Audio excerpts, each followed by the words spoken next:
America का जो निंदा प्रस्ताव था, अमेरिका और सहयोगी देशों का यूएनजी में, उसका सपोर्ट किया था। भारत वोटिंग से बाहर रहा था, लेकिन सभी कंट्रीज ने, पूरे इस क्वाड गुट ने ये कहा कि पीस, प्रॉस्पेरिटी और इस इंडो पैसिफिक रीजन में जो है वो शांति बहाली होनी चाहिए, मुक्त क्षेत्र होना चाहिए। क्या कहना है सर आपका? देखिए, सीधी सी बात है। पहले बात तो मैं कहूँगा कि ये यूक्रेन और रूस की जंग नहीं है। रूस ने एक तरह से समझिए कि टेरिटोरियल इंटीग्रिटी और सॉवरेनिटी यूक्रेन पे हमला किया।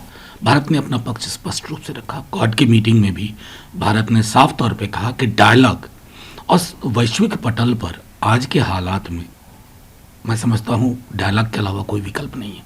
बाकी सारे विकल्प अंधे कुएं में ले जाएगा पूरी दुनिया को। मैं समझता हूँ इसी संदर्भ में तमाम देशों को प्रयास करना चाहिए और प्रिवेल करना चाहिए रूस पर भी।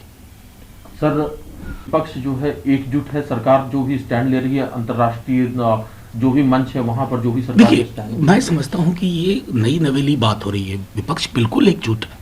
विपक्ष की प्राथमिकता क्या है? सरकार के साथ कि डायलॉग इंश्योर करवाइए। विपक्ष की प्राथमिकता क्या है कि एक एक हमारे स्टूडेंट जो भी यूक्रेन में फंसे पड़े हैं वो वापस आए। विपक्ष ने सिर्फ इतना कहा था कि जब वॉर लाइक सिचुएशन एमर्ज कर रहा था तो we should have put our acts together early, जो कि ताकि तात्कालिक तौर पर जब बाकी देश ये निर्णय ले रहे थे, बस इतनी सी बात है। अभी भी एक एक इवैक्यूएशन या ट्रांसपोर्टेशन जो भी है, विपक्ष बिल्कुल सत्ता पक्ष के साथ। सर, सरकार भी बार बार कह रही है इवैक्यूएशन को लेकर के, या जो दूर दावा किया जाता है। कल एमईए ने दूसरी बार ये दावा, इस दावे को नकारा कि वहां पर कोई भी हिंदुस्तानी है जिसको कि यूक्रेन की सेना ने बंधक बनाया है। इस दावे को खारिज कर दिया दूसरी बार। लेकिन जितने भी स्टैंडर्ड वहां पर हैं उनको हम वापस लाने के लिए प्रतिबद्ध हैं और हम लेकर के ही आएंगे। देखिए, होस्टेज थियरी तो रूस ने फ्लोट की थी और जाहिर तौर पर एमईए ने तुरंत उसको रिफ्यूट किया, कहा कि ऐसा कुछ है नहीं। रूस की अपनी एक समझ रही होगी या समझ रखने की कोशिश कर रहे होंगे। सबसे बड़ी चीज़ जो है ना, कि मैं आग्रह करूंगा अभी भी सरकार से कि हमारी प्राथमिकता इवैक्यूएशन, ट्रांसपोर्टेशन होनी चाहिए। स्ट्रैंडेड लोग हजारों अभी भी हैं। और एक आग्रह, इवैक्यूएशन इस देश ने पहले भी किया। इसको मैं समझता हूं कि ऑप्टिकल इल्यूजन में हमेशा घुमाते रहना ये अच्छा संकेत नहीं देता है। वैश्विक स्तर पर भी हमारी चर्चा अच्छे से नहीं होती है। संदर्भ क्या है? संदर्भ है कि लाना है अपने नागरिकों को। बिना ताम झाम ढोल नगाड़े के हम ये काम कर सकते हैं साइलेंटली। सर, उत्तर प्रदेश चुनाव भी चल रहे हैं, विधानसभा चुनाव चल रहे हैं और आखिरी फेज का मतदान बाकी है।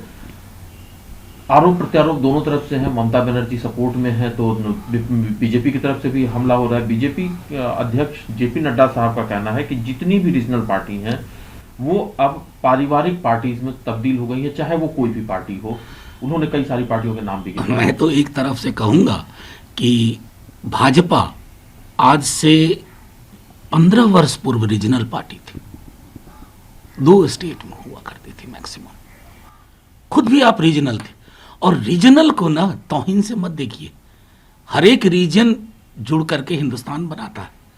ये जो रीजनल और नेशनल की बाइनरी है ना, मैं तो समझता हूं रीजनल पार्टीज के पास बेहतर नेशनल आउटलुक है compare to so called national party, the biggest one. लेकिन वो ये सबसे बड़ी बात टर्न हो गया पारिवारिक। नहीं, तो भैया एक परिवार है जो चुनाव लड़ने जाता है, जनता वोट देती है तभी चुन के आता है। एक परिवार है नागपुर में बैठा रहता है, गोटी सेट करता रहता है, कौन कहाँ बैठेगा, कौन किस जगह, कौन सा परिवारवाद देखूं और कौन सा ना देखूं। नीति आयोग की जो पॉवर्टी इंडेक्स होती है उसकी आलोचना की है और ये पहली बार है कि एनडीए सरकार, उन्होंने केंद्र सरकार नीति आयोग की पॉलिसी की आलोचना की, जो इंडेक्स है, और जिसमें कि केंद्र सरकार की स्कीम्स को ज्यादा महत्व दिया जाता है और स्टेट गवर्नमेंट की स्कीम्स को कम। देखिए, मैं सीधे तौर पे कहूंगा कि मल्टी डायमेंशनल पॉवर्टी का जो ये एक नया फॉर्मूला निकला, बिहार का सच उजागर हुआ, सुशासन की पोल खुली। नेता प्रतिपक्ष ने पॉइंट दर पॉइंट बीते दिनों में ये बात सामने रखी। ये हमारे लिए सिर्फ आलोचना का विषय नहीं। हमारी पूरी पार्टी, हमारा महागठबंधन, हम कमिटमेंट के साथ चुनाव में गए थे। 6-7 सीट शासनादेश से दबा दी गई। लेकिन ये सच है और मैं समझता हूँ विजेंद्र बाबू को ये तय करना होगा कि हकीकत पे चादर डालने से हकीकत नहीं बदलती है।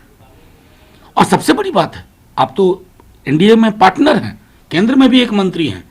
वे इन मुद्दों पर नीति आयोग के पूरे डेटा के बेसिस पर बिहार को विशेष राज्य का हक मिलना चाहिए।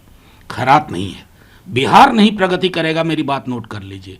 अब कभी $5 ट्रिलियन इकोनॉमी नहीं बनेंगे, आप कभी वैश्विक स्तर पर ग्रोथ का वो मुकाम हासिल नहीं कर पाएंगे। विशेष राज्य का दर्जा अब जरूरत है फौरी। लेकिन सर कई मौके आयोग की पॉलिसीज या नीति आयोग के जो इस तरह के जो इंडेक्स जारी होते हैं उस पर विपक्ष भी सवाल उठाता रहा है, तो ऐसे में नहीं, देखिए बिहार की स्थिति तो मैं वाकिफ हूं, हम सब वाकिफ हैं, आप वाकिफ। बिहार मैं कल ही देख रहा था, एक एक जो मानव सूचकांक पिछड़ते चले जा रहे हैं। प्रशासन नाम की कोई चीज नहीं है। जहां इंटरवेंशन होना चाहिए, कहां इंक्लूसिव ग्रोथ की जब आप बात करते हैं, जॉब्स कहां? हॉस्पिटल क्यों बदहाल है? सड़कें बनाई आपने, लेकिन उस सड़कों पे चलने के लिए जो इंसान चाहिए, जो रोजी रोटी कमाने की का एक पूरा फ्रेम चाहिए, वो तो नहीं है ना। सर एक आखिरी सवाल है सर, कोविड के मामले में कल जो हेल्थ मिनिस्ट्री की तरफ से कहा गया और सरकार की तरफ से कहा गया, ये कहा गया कि जो लोगों की डेथ हुई उसमें 92% डेथ ऐसे लोगों की हुई जिनको वैक्सीन नहीं लगी थी और उनको वो सरवाइव नहीं कर पाए। आपका क्या मानना है सर इस बारे में? अगर ये ओमिक्रॉन थर्ड वेव का डेटा है तो मैं मानता हूँ, सेकेंड वेव के टाइम में तो वैक्सीन की उपलब्धता ही नहीं थी, सच तो ये है। तो उस डेथ को हम कहाँ रखें, और ये थर्ड वेव का अगर ओमिक्रॉन वाले वेव का अगर ये नज़रिया है, ये बात है, तो जाहिर तौर पर मैं समझता हूँ कि टोन अप करना चाहिए वैक्सीनेशन प्रोसेस को। और वो जो एक एहतियात वाली थर्ड डोज की बात हो रही थी, उसको लेकर के भी संदर्भ स्पष्ट होना चाहिए।